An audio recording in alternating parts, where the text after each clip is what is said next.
News पर।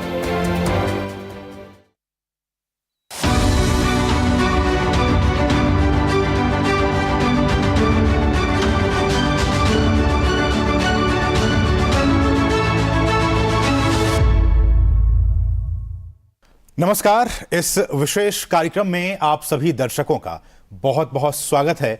मैं हूं असीम मिश्रा। जैसा कि आप सभी जानते हैं कि अंतरिक्ष विज्ञान की दुनिया में भारत के कदम अब और भी आगे बढ़ रहे हैं। साल 2025 तक भारत की जो स्पेस इकोनॉमी है, जो अंतरिक्ष अर्थव्यवस्था है, वो लगभग 13 अरब डॉलर तक उसके पहुंचने का अनुमान जताया जा रहा है। और भारत की अंतरिक्ष में बढ़ती कामयाबी से अमेरिका और चीन जैसे देश भी काफी हैरान हैं। एक रिपोर्ट के मुताबिक आने वाले दिनों में उपग्रह प्रक्षेपण सेवा खंड में सबसे तेज वृद्धि होगी और इसमें भी निजी भागीदारी सबसे ज्यादा होगी। भारतीय अंतरिक्ष संघ और अर्नस्ट एंड यंग द्वारा एक रिपोर्ट जारी की गई है और इस रिपोर्ट में यह कहा गया है कि छोटे उपग्रहों की बढ़ती मांग के कारण देश में जो उपग्रह विनिर्माण है उसको काफी बढ़ावा मिलेगा आने वाले दिनों में। और साथ ही साथ जो अंतरिक्ष प्रौद्योगिकी है, उससे संबंधित जो कंपनियां हैं, उसको शामिल करने से इस क्षेत्र में वैश्विक स्टार्टअप्स को भी आकर्षित करने में काफी मदद मिलेगी इस रिपोर्ट के मुताबिक। तो लगातार हम ये जान रहे हैं और समझ रहे हैं कि भारत का जो स्पेस सेक्टर है वो आने वाले दिनों में काफी बढ़ेगा। इस तमाम रिपोर्ट्स जो आ रहे हैं और लगातार हम आगे बढ़ाते जा रहे हैं कदम, चाहे वो चंद्रयान हो और गगनयान की हम तैयारी में लगे हुए हैं। तो लगातार ये सारी चीजें भारत की एक सुनहरी तस्वीर पेश कर रही है। लेकिन आने वाले दिनों में भारत का जो स्पेस सेक्टर है उसके क्या कुछ उसके सामने चुनौतियां हैं, वो किस तरह से और आगे बढ़ेगा, इन तमाम विषयों पर हमारे साथ बातचीत करने के लिए दो बहुत ही खास मेहमान इस वक्त जुड़ चुके हैं। हमारे साथ हैं retired lieutenant general Anil Bhatt ji, जो कि डीजी हैं इंडियन स्पेस एसोसिएशन के। सर, आपका बहुत बहुत स्वागत है हमारे इस खास कार्यक्रम में। और साथ ही साथ हमारे साथ दूसरे खास मेहमान हैं अजय लेले जी, जो कि अंतरिक्ष मामलों के जानकार हैं। अजय सर, आपका भी बहुत बहुत स्वागत है। लेकिन अनिल सर, मैं आपसे शुरुआत करना चाहूँगा। और जैसा कि हमने कहा कि जिस तरह से जो अंतरिक्ष प्रौद्योगिकी है, स्पेस सेक्टर है भारत का, वो लगातार आगे बढ़ता जा रहा है। भारत की सरकार ने इस दिशा में लगातार काम भी किया है। अब इसको प्राइवेट सेक्टर के लिए भी खोलने का काम किया गया है। ऐसे में आज की तारीख में स्पेस सेक्टर को, अंतरिक्ष क्षेत्र को, भारत का जो स्पेस सेक्टर है उसको आप कहां पाते हैं? देखिए, हमारा अगर हम 60 साल से देखें तो इसरो ने एक बहुत ही अच्छा और हाई ग्रेड काम किया है। आज हम दुनिया के स्पेस क्लब में, मतलब स्पेस फेयरिंग नेशन में अगर एक हैं और हमारी एक रेपुटेशन है, और जिसका नतीजा ये है कि चंद्रयान 23 तारीख को होपफुली मून लैंड करेगा। ये क्षमताएं आई हैं हमारे इसरो से। बिल्कुल। पर 2020 जून में हमारी सरकार ने एक बहुत अहम कदम लिया और वो कदम था कि उन्होंने डिक्लेयर किया कि अब प्राइवेट सेक्टर को भी स्पेस के सब डोमेन में काम करने की अनुमति दी जाए जी। और उसके फलस्वरूप ही इसी साल अप्रैल में हमारी पहली स्पेस पॉलिसी आई है, जिस स्पेस पॉलिसी ने प्राइवेट सेक्टर को सारे डोमेन्स, यानी कि जो भी स्पेस की एक्टिविटीज है, जितने वर्टिकल्स हैं, उसमें काम करने के लिए परमिशन दी। बल्कि उस परमिशन में आखिरी परमिशन ये भी है कि एस्ट्रॉइड माइनिंग तक अगर प्राइवेट सेक्टर क्षमता रखें तो वो कर सकते। ये जो गवर्नमेंट का एक रेगुलेटरी मदद हुई, नए कानून बनाए गए जिसके वनस्पत स्पेस और आगे डेवलप कर पाए, इसका एक डायरेक्ट रिजल्ट ये हुआ है कि 2020 से और अभी तक जहां की 25 से 30 सिर्फ बड़ी स्पेस कंपनियां थी, आज हमारे पास 148 स्टार्टअप्स हैं जो कि स्पेस के डोमेन में काम करते हैं। बिल्कुल। और इन्हीं रेगुलेटरी अपॉर्चुनिटीज के अलावा इसरो और इनस्पेस एक जो नई ऑर्गेनाइजेशन बनाई है स्पेस को प्रमोट करने के लिए, उसकी मदद से आज पहले साल में ये हाल है कि पिछले साल में भारत से ही OneWeb ने 72 प्राइवेट सैटेलाइट्स को 2 लॉन्च में लॉन्च किया। हमारी एक स्टार्टअप है जिसने एक रॉकेट को सब ऑर्बिटल उसमें रॉकेट को फायर किया स्काई रूट में। विक्रम एस। तीन तीन स्टार्टअप्स हैं जिनकी छोटी सैटेलाइट्स स्पेस में, एक ही साल के अंदर ये काफी क्षमताएं हैं जो कि हमारी स्टार्टअप्स जो कि 2 से 4 साल पुरानी हैं वो कर पाए। बिल्कुल। जैसा आपने बोला और जैसे कि हमने जो EY की रिपोर्ट में निकाला था और आगे अभी एक PwC की रिपोर्ट में भी जो आया है, अगले 10 साल में कम से कम 8 से 10% स्पेस इकोनॉमी का हिंदुस्तान में ग्रोथ हुई। बिल्कुल। और जो रिपोर्ट आप बता रहे हैं उसमें भी यही कि आने वाले 2 सालों में 2025 तक ही कहा जा रहा है कि जो स्पेस इकोनॉमी है वो लगभग 13 अरब डॉलर का होने वाला है। तो अजय सर, ऐसे में जब ये पॉलिसी आई कि अब इस प्राइवेट सेक्टर को भी खोल दिया गया स्पेस के सेक्टर में, हालांकि इसकी कुछ पॉकेट्स से आलोचना भी हुई कि बहुत ही क्रिटिकल ये एक सेक्टर है और इसके जो आयाम हैं, इसके जो नतीजे होंगे वो कहीं ना कहीं अगर आप प्राइवेट सेक्टर को दे देते हैं तो उसका एक गलत इम्पैक्ट भी पड़ सकता है। इसको लेके क्या ये चिंताएं वाजिब हैं? मेरे विचार से हमें हिस्टोरिकली देखना पड़ेगा, 2 स्तर पे देखना पड़ेगा। एक तो दुनिया में क्या हो रहा है, दुनिया में स्पेस सेक्टर को ओपन किया गया है, तो दुनिया के जो बाकी सारे महत्वपूर्ण देश हैं उनको भी ये स्ट्रैटेजिक कंसिडरेशंस होती हैं कि ये जो सेक्टर है जिसमें रॉकेट साइंस और रॉकेट टेक्नोलॉजीज इन्वॉल्व है, कि जिसका काफ़ी सारा रिलेशन आपके आर्म फोर्सेस के साथ भी है, क्या आप उसको ओपन कर सकते हैं या नहीं। लेकिन उसको ओपन करने के लिए काफ़ी सारे चेक्स एंड बैलेंसेस रखे हुए हैं और मेरे विचार से इसमें कोई प्रॉब्लम नहीं होना चाहिए। दूसरी चीज़, हमें हमारे न्यूक्लियर एक्सपीरियंसेस से शायद थोड़ी सी रुचि दिखानी चाहिए कि हमने न्यूक्लियर पॉलिसी में भी ऐसे ही किया था कि आपका एक न्यूक्लियर बेसिकली वेपन प्रोग्राम जो है वो पूरा आइसोलेटेड है और आपका जो न्यूक्लियर एनर्जी प्रोग्राम है उसमें काफ़ी सारे मात्रा में हम ग्लोबल इन्वॉल्वमेंट है। तो वैसा ही मेरे विचार से स्पेस सेक्टर में भी है और वैसा ही आने वाले दिनों में हो सकता है कि आपका जो डिफेंस रिलेटेड प्रोग्राम होगा वो एक आइसोलेशन में काम करता रहेगा, जहाँ पे इसरो को उनके हेल्प की ज़रूरत है वहाँ इसरो हेल्प करेगी और आपका प्राइवेट प्रोग्राम काफ़ी अच्छी मात्रा में चल ही रहा है और आने वाले दिनों में मेरा विश्वास है का मतलब डिफेंस में जो क्रिटिकल एरियाज हैं बिल्कुल उनको उससे दूर रखा जाएगा और हमने न्यूक्लियर में ऑलरेडी वैसा कर चुके हैं। सो ऐसा नहीं है कि हमारे पास एक्सपीरियंस नहीं है वैसा करने का।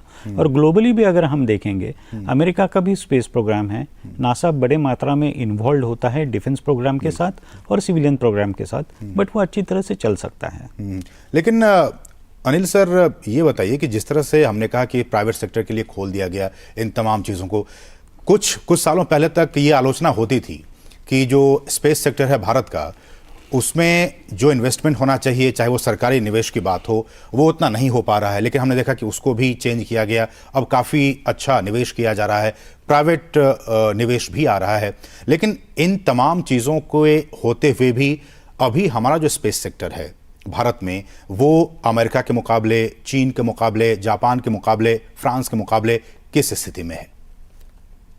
अच्छा देखिए, हमको ये तो मानना ही पड़ेगा कि अमेरिका की शुरुआत भी हमसे कहीं पहले हुई थी और आज के दिन में भी उन्होंने अपने प्राइवेट सेक्टर को करीब 15 से 20 साल पहले ओपन कर, बल्कि उनका प्राइवेट सेक्टर आज के दिन में नासा सिर्फ स्पेशलाइज्ड डोमेन में ही रह गया है और प्राइवेट सेक्टर को बहुत ज्यादा से ज्यादा एक्टिविटी में इन्वॉल्व है। तो आपको पता है कि फैल्कन जो मेन जो इंटरनेशनल स्पेस स्टेशन है उस पे जो एस्ट्रोनॉट्स भी जाते हैं वो एक प्राइवेट कंपनी की मदद, उसके स्पेसशिप की मदद से जाते हैं, ना कि नासा से या किसी से। सोयूज के बाद में जो बनाया गया वो एलोन मस्क की कंपनी ने वो बनाई है जो कि आज एस्ट्रोनॉट्स को भेज रही है और आगे भी आर्टेमिस प्रोग्राम जो कि मून में जाने के लिए यूएसए का प्रोग्राम है, उसमें भी उनके प्राइवेट सेक्टर का काफी लेकिन जो चीजें 10-15 साल पहले अमेरिका में होने लगी थी वो हमने 2020 में करने का निश्चय किया। बिल्कुल। थोड़ा सा उसमें कुछ समय लगेगा हमारे यहाँ भी ग्रोथ होने में, वो ग्रोथ अभी हम थोड़ा सा डेफिनेटली अमेरिका से थोड़े पीछे। पूरे स्पेस प्रोग्राम में वो कौन कौन से सेक्टर्स होंगे, वो कौन कौन सी जगहें होंगी जहां की आपको लगता है कि प्राइवेट जो प्लेयर्स हैं वो अपना रोल प्ले कर सकते हैं बहुत ही अच्छे से? क्योंकि रिपोर्ट्स में ये कहा गया कि जो छोटे उपग्रह के निर्माण है और जो जिस तरह का डिमांड बढ़ता जा रहा है ग्लोबली, उस दिशा में भारत बहुत अच्छा रोल प्ले कर सकता है। यहाँ का स्पेस जो प्राइवेट सेक्टर्स हैं वो, देखिए मैं आपको बताना चाहूंगा कि जो पहले ये सब जगह ही एक सॉवरेन डोमेन था स्पेस, चाहे वो आईएसआर जो कि डिफेंस के लिए था, इंटेलिजेंस सर्वेलेंस एंड रेकी, ये पीएनटी यानी कि navigation, communication, space situational awareness, marine domain awareness और वेदर, सारे इस्तेमाल ज्यादा डिफेंस फोर्सेस के लिए। पर आज के दिन ये सारे यूसेजेस प्राइवेट सेक्टर को, रिमोट सेंसिंग का इस्तेमाल कई ज्यादा एग्रीकल्चर और एक्टिविटीज में हो रहा है। कम्युनिकेशन की एक्टिविटीज में अब लो अर्थ ऑर्बिट की कम्युनिकेशन जो है वो प्राइवेट यूसेज में अब ज्यादा आ जाएंगी। नेविगेशन के लिए भी आज हम जब गूगल यूज करते हैं या हम इंडियन मैपल यूज करते हैं तो हम सैटेलाइट्स का इस्तेमाल कर रहे हैं, जो कि हर एक आदमी, हर एक व्यक्ति, हर एक प्राइवेट प्लेयर एक जगह से दूसरी जगह जाने में। जैसे आपको पता है कि जब पहला जीपीएस भी बना था वो सिर्फ अमेरिका में डिफेंस फोर्सेस के लिए बना था। अब तो हमारे पास भी नाविक है। आज के दिन में जीपीएस या जो भी सिस्टम हो, नाविक सिस्टम हो या कोई भी सिस्टम हो, इसका यूज प्राइवेट सेक्टर में कई जा रहा है। स्पेस के यूज थे, चाहे वो रिमोट सेंसिंग हो, चाहे वो पीएनटी हो, चाहे वो कम्युनिकेशन हो, चाहे वो वेदर हो, अब उसके इस्तेमाल प्राइवेट सेक्टर में ज्यादा बढ़, और जैसे ये ज्यादा प्राइवेट सेक्टर में बढ़ रहे हैं तो प्राइवेट कंपनीज ही इसमें आकर ये चीजें प्रोवाइड करें। बिल्कुल आपने सही कहा कि बिल्कुल कि जो चीजें स्थिति थी, आपने कहा कि अमेरिका का नासा बहुत पहले से जो रिफॉर्म्स की दिशा में आगे बढ़ा और वो हमसे काफी आगे है, लेकिन अब जो केंद्र की मोदी सरकार है वो भी लगातार इस दिशा में काम कर रही है। प्राइवेट सेक्टर्स को हमने खोलने का काम किया। और अजय सर, हम ये भी जानते हैं कि हमारा जो स्पेस प्रोग्राम्स हैं, हमारे जो सैटेलाइट्स हैं, प्रधानमंत्री ने एक बात भी कही थी कि एक सार्क सैटेलाइट हो, न सिर्फ भारत के लिए बल्कि जो सार्क कंट्रीज़ हैं उनके लिए भी हम उसको मदद कर सकें। तो इसको आप कैसे देखते हैं, किस तरह की ये डिप्लोमेसी है? इसी मेरे विचार से स्पेस डिप्लोमेसी काफ़ी हद तक आगे बढ़ चुकी है। सार्क सैटेलाइट नहीं हो पाया क्योंकि पाकिस्तान उसमें शामिल नहीं होना चाह रहा था, लेकिन हमने साउथ एशिया सैटेलाइट कर दिया। जब हमने साउथ एशिया सैटेलाइट कर दिया तब हम भी उससे सीख रहे हैं। हमें पता चला कि हमारे पास जो छोटी छोटी कंट्रीज़ हैं, नेपाल जैसी कंट्री है, भूटान जैसी कंट्री है, कि इनके पास इंफ्रास्ट्रक्चर भी नहीं है ग्राउंड सिस्टम को एस्टैब्लिश करने के लिए। तो हमने खाली सैटेलाइट नहीं दिया है, हमने उनका ग्राउंड इंफ्रास्ट्रक्चर भी डेवलप किया है। दूसरी चीज़, हमारा जो नाविक का सिग्नल है, जो मिलिट्री ग्रेड सिग्नल नहीं होगा, वो सिग्नल हम बाकी कंट्रीज़ को देने के लिए भी तैयार हैं। तो हमें ये देखना चाहिए कि जिसको हम सॉफ्ट पावर बोलते हैं या सॉफ्ट डिप्लोमेसी बोलते हैं, उसमें स्पेस सेक्टर को हमने कैसे यूज़ किया है। अगर हम ब्रिक्स का प्रावधान देखें तो उसमें भी स्पेस हैं।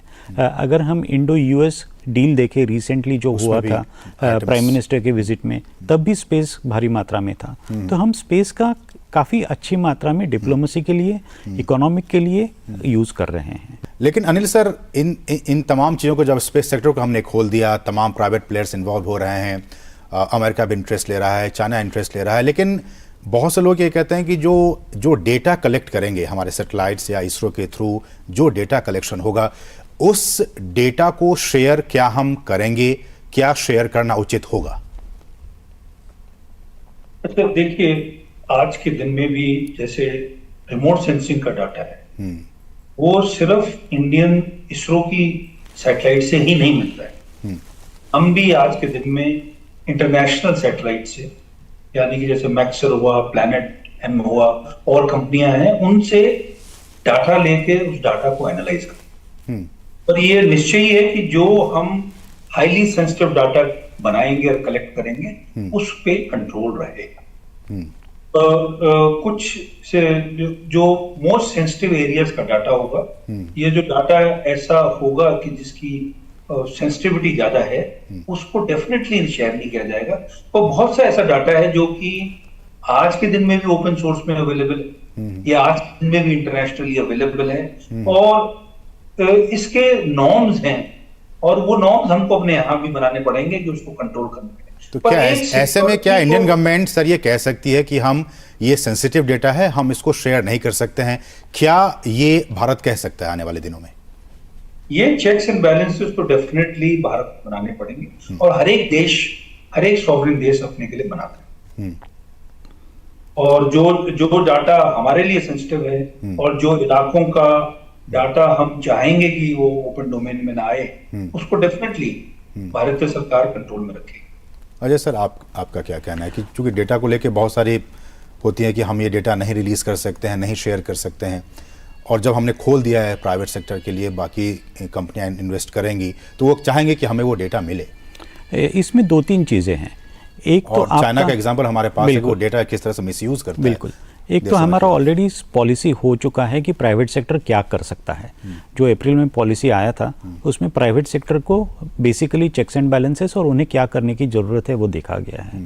दूसरी चीज़, अब हमें ये देखना पड़ेगा कि 21st सेंचुरी में स्पेस डोमेन का महत्व क्या है और क्या खाली गवर्नमेंट कंट्रोल स्पेस डोमेन ही स्ट्रैटेजिक यूजेस के लिए हो सकता है।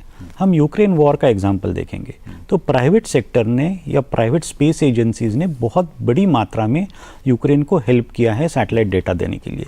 तो हमें ऐसे कंपार्टमेंटलाइज्ड व्यू नहीं रखना चाहिए कि ये डेटा खाली हमारा होगा, ये खाली प्राइवेट सेक्टर का होगा। प्रॉपर चेक बैलेंस तो हमें चेक एंड बैलेंसेस तो हो गए ही हो गए। जैसा मैंने आपको एग्जांपल दिया था नाविक का, नाविक का सिग्नल 2 ग्रेड्स होते हैं, एक सिविलियन ग्रेड सिग्नल होता है, एक मिलिट्री ग्रेड सिग्नल होता है। तो वो हम मिलिट्री ग्रेड सिग्नल किसी के साथ शेयर नहीं कर सकते, सो हम खाली सिविलियन ग्रेड सिग्नल शेयर करते हैं। तो वैसे ही बाकी सैटेलाइट का भी जो डेटा होगा, क्योंकि अगर प्राइवेट सैटेलाइट का डेटा होगा तो हमें पता नहीं होगा कि वो डेटा किस के लिए किया जा रहा है और कैसे उसका फाइनल यूटिलाइजेशन होगा। लेकिन जो एक्सक्लूसिवली डिफेंस सैटेलाइट्स हो गए उसका डेटा तो मेरे विचार से कहीं और जाने की संभावना नहीं है। लेकिन हमें ये जरूर देखना पड़ेगा कि private sector even for strategic usage काफ़ी बड़ी मात्रा में यूज में आ सकता है और ऑनगोइंग यूक्रेन वॉर उसका एग्जाम्पल है। बिल्कुल। अनिल सर, एक और एस्पेक्ट की जिस तरह से लगातार हमने देखा कि जो छोटे छोटे जो सैटेलाइट्स हैं और बहुत सारी जो कंट्रीज़ हैं वो भारत की तरफ रुख कर रही हैं, क्योंकि यहाँ पे बहुत ही सस्ते रेट्स पे हम उसको प्रक्षेपित कर देते हैं। ऐसे में जो ग्लोबल मार्केट है, ग्लोबल मार्केट में हम जानते हैं कि चाइना बहुत बड़ा प्लेयर है, अमेरिका बहुत बड़ा प्लेयर है। ऐसे में भारत धीरे धीरे ही सही अपने आप को किस तरह से एस्टैब्लिश करने की कोशिश कर रहा है इस पूरे कमर्शियलाइज्ड सेक्टर में? देखिए, पहले तो एक बड़े लॉन्च है जिसके बारे में अभी उन्होंने अजय रेवे में मेंशन भी किया, PSLV से GSLV से जो हमारे लॉन्चेज होते हैं। और जैसे 36 OneWeb की सैटेलाइट्स 36 और 36 इंडिया से लॉन्च हुई और एक जमाने तक 104 सैटेलाइट लॉन्च करने का हमारा ही रिकॉर्ड था। एक तो वो क्षमता है और एक नई क्षमता जो आज के दिन में आ रही है वो है स्मॉल सैटेलाइट लॉन्च व्हीकल, जो कि इसरो ने सक्सेसफुली लॉन्च की और अब उस टेक्नोलॉजी को प्राइवेट सेक्टर को ट्रांसफर कर। उसके अलावा स्काई रूट, जिस कंपनी ने पहला सब ऑर्बिटल लॉन्च किया था, वो भी इस साल के आखिर तक या अगले साल तक ऑर्बिटल लॉन्च भी कर पाएगी और इस सर्विस को इंडिया में प्रोवाइड कर पाएगी। एक तीसरी कंपनी है जो कि 3D प्रिंटिंग से बनाए हुए इंजन को बिल्कुल इस्तेमाल करेगी और वो भी छोटे लॉन्चेस के लिए हो। क्योंकि आजकल कंसेप्ट ये है कि पहले क्यूइंग होती थी कि भाई आपको लॉन्च करना है तो उस लॉन्च करने के लिए जब 5, 7, 8 सैटेलाइट पूरी हो जाती थी, बिल्कुल 2, 3, 6 महीने लग सकते थे, उसके बाद लॉन्च होती। पर आजकल कंपनियों को एकदम लॉन्च चाहिए। 10 दिन 15 दिन में उनके अगर सैटेलाइट तैयार हैं तो लॉन्च होने के लिए तैयार हो। उसके लिए हम लोग तैयार भी हैं, हमारे जो कैपेबिलिटी है वो है। ये SSLV की टेक्नोलॉजी जिसको ट्रांसफर होगी और अकली कूल और स्काई रूट, इन सब के पास ये क्षमताएं होंगी कि ये कर पाए। ठीक है सर, एक और आपने जो बात कही, कंपटीशन है कीमत का, और इसमें आज के दिन में तो स्टारलिंक सबसे जो उनकी कंपनी है, एलोन मस्क की कंपनी है, वो सबसे कॉम्पिटिटिव रेट प्रोवाइड करती है। अनिल सर, मेरा सवाल ये कि जिस तरह से हमने चंद्रयान 3 को भेजा है, हम सभी ये उम्मीद कर रहे हैं, पूरा भारतवासी ये उम्मीद कर रहा है कि जो सॉफ्ट लैंडिंग है वो उसकी हो सके। कुछ फेल्योर्स हो गए थे, कुछ एरर्स आ गई थी चंद्रयान 2 में, जिसकी वजह से ये नहीं हो पाया था। तो चंद्रयान 3 में हम कितने आशान्वित हैं और हमने उस एरर्स को कैसे ठीक किया, इस पर आपकी प्रतिक्रिया। और दूसरी बात कि बहुत जल्दी ही भारत की ये कोशिश है कि गगनयान जो मैन्ड मिशन होगा उसको भी हम लॉन्च करें, इस पर आपकी प्रतिक्रिया। हम उसके लिए कितने तैयार हैं, भारत कितना तैयार है? पहले तो मैं चंद्रयान 3 के बारे में बोलना चाहूंगा जी कि चंद्रयान 2 में जो भी खामियां रह गई थी उनको हमारे इसरो के साइंटिस्ट ने काफी डीपली एनालाइज किया है और इस बार इस तरीके से बनाया है, फुल प्रूफ बनाने की कोशिश की है कि ये पूरी तरह सक्सेसफुल। अब मेरा पूरा विश्वास है कि 23 अगस्त को हमारा ये सॉफ्ट लैंडिंग बिल्कुल सक्सेसफुल रहेगा। ठीक। और आगे जैसे आप कह रहे हैं गगनयान मिशन भी प्लान के हिसाब से चल रहा है और मुझे पूरा विश्वास है कि वो भी आगे जाकर इसरो की जो मेहनत है वो रिजल्ट उसका आएगा और वो भी सक्सेसफुल रहेगा। ठीक है अजय सर, आपकी प्रतिक्रिया इन दोनों ही विषयों पे कि हमने उस एरर से क्या कुछ सीखा और गगनयान एक बहुत बड़ा मिशन है, हम उस क्लब में शामिल हो जाएंगे जिनके की तरफ से वो एक मैन्ड मिशन होता है। आपकी प्रतिक्रिया इस पर? चंद्रयान 3 तो अब चंद्रमा की कक्षा में पहुंच चुका है, सो अब खाली इंतज़ार है 23 तारीख को उसका लैंड होने का। क्योंकि इसरो ने काफ़ी सारे चेक्स एंड बैलेंसेस रखे हैं। उन्होंने उनका जो अलगोरिदम होता है, सॉफ्टवेयर अलगोरिदम, जो अगर कोई प्रॉब्लम आ जाए तो आपको अल्टरनेटिव मैकेनिज्म्स दे सकता है, वो काफ़ी स्ट्रॉन्ग किया है। लैंडर का वेट बढ़ा दिया है, लैंडर के जो लेग्स है उसको काफ़ी स्टर्डी कर दिया है, बिकॉज आपको 4 किलोमीटर पर सेकंड से अराउंड 5 किलोमीटर्स के बाद लैंडर को नीचे डालने की ज़रूरत होगी। सो लास्ट 4 फीट में उसका फ्री फॉल होगा, तो आपको स्ट्रॉन्गर लेग्स चाहिए, वो ऑलरेडी इसरो कर चुका है। गगनयान प्रोग्राम हमारा डिले हो गया कोविड के कारण। अब इसके बाद फर्स्ट अनमैन्ड व्हीकल चला जाएगा इसरो का to test all the validity of everything about the vehicle.